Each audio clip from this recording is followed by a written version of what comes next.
ഇപ്പോൾ പഴയ കാലത്തെ മലപ്പുറത്തിൻ്റെയൊക്കെ ചിത്രങ്ങൾ ഇപ്പോഴും പലരും ഷെയർ ചെയ്യാറുണ്ട്. ഈ മുഖം മറയ്ക്കുന്ന വസ്ത്രം ഇട്ടിട്ടോ ഈവൻ പർദ്ദ പോലും ഇട്ടിട്ടോ ഒരാളെ നമുക്ക് കാണാൻ കഴിയില്ല.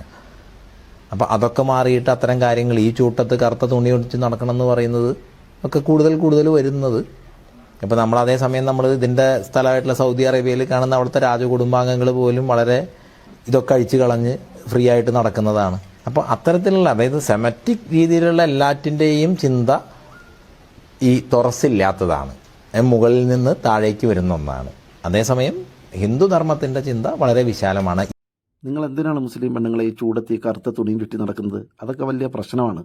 നിങ്ങൾ ഞങ്ങളുടെ സ്വാമിയെ കണ്ടുപിടിക്കൂ, സനാതന സംസ്കാരത്തിലേക്ക് വരൂ, ഈ മാതൃക നിങ്ങൾ തിരഞ്ഞെടുക്കൂ. ഇതിൻ്റെ ഒരു ഗുണം എന്താണെന്ന് വെച്ചാൽ സ്വാമിക്ക് നല്ല കാറ്റും കിട്ടും, ഭക്തർക്ക് നല്ലൊരു കാഴ്ചയും കിട്ടും. ഇപ്പോൾ സൗദി അറേബ്യയിലൊക്കെ നിങ്ങൾ കണ്ടില്ലേ, അവിടുത്തെ രാജകുടുംബമൊക്കെ അവിടുത്തെ സ്ത്രീകളൊക്കെ ഈ പർദ്ദയെല്ലാം അഴിച്ച് കളഞ്ഞിട്ട് അവരൊക്കെ വെറും കോണവും ചുറ്റിയല്ലേ തെരുവിലൂടെ നടക്കുന്നത്. അത് കണ്ടിട്ടല്ലേ നമ്മുടെ സ്വാമിയും ഇതേപോലെ പ്രാക്ടീസ് ചെയ്ത് തുടങ്ങിയത്.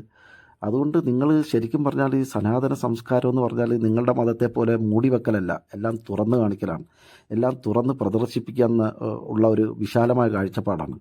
സംഗതി എന്തൊക്കെയാണെങ്കിലും സ്വാമി ഈ പ്രാചീന യുഗത്തിലേക്ക് തിരിച്ചു പോയെങ്കിലും, തുണി കൊടുക്കാത്ത പഴയ കാലത്തേക്ക് തിരിച്ചു പോയെങ്കിലും സ്വാമിയുടെ കാലിൽ കിടക്കുന്നത് നല്ല പുരോഗമന കാലത്തെ ആളുകളൊക്കെ ഉപയോഗിക്കേണ്ട അല്ലെങ്കിൽ ഉപയോഗിക്കുന്ന നൈക്കിൻ്റെ നല്ല 1-ാം നമ്പർ ഷൂ ആണ്.